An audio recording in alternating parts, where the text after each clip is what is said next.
Hi everyone! How are you today? For today's video, I want to update you guys kasi maraming nagme-message sa akin about SPay Later. And then, kaka-release ko lang kasi ng video yun. Ayun nga, mababasa na guys ang offer namin. Kaso nga lang, yung QR, hindi na naman siya gumana. Hindi ko nga sinabi kung anong QR yun, pero parang after 1 week, hindi na din po siya gumana. So ngayon guys, naghahanap na naman kami ng way kung paano po yun siya ma-cash out. So, abangan nyo na lang din po or mag-message kayo again sa FB Agent Lenny for conversion kung kailan din siya available. And then, nag-update din ako sa post dun sa FB Agent Lenny if ever available na. Pero as of now, sad to say, wala na naman po tayong QR.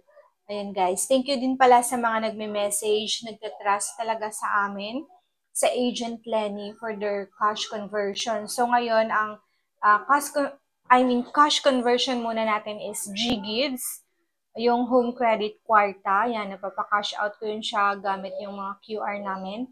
And then, meron din tayong, ano pa ba yung meron? G-Credit, ayan, credit card, Atome, and ano pa ba? Marami pa.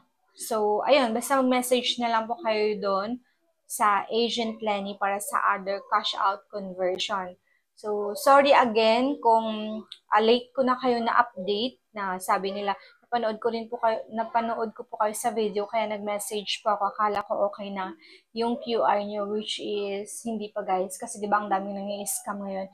Ayaw din naman ng iba pumunta sa ibang hindi nila kakilala or hindi nila nakita or hindi pa nila na-try. Kasi tama po yan, baka ma-scam yung pera nyo. So, ayun, i-update ko na lang kayo ulit kung meron na naman pong QR. So, that's all for today's video. Just an update lang about sa SPay Later na QR. So, thank you for watching. Goodbye, everyone!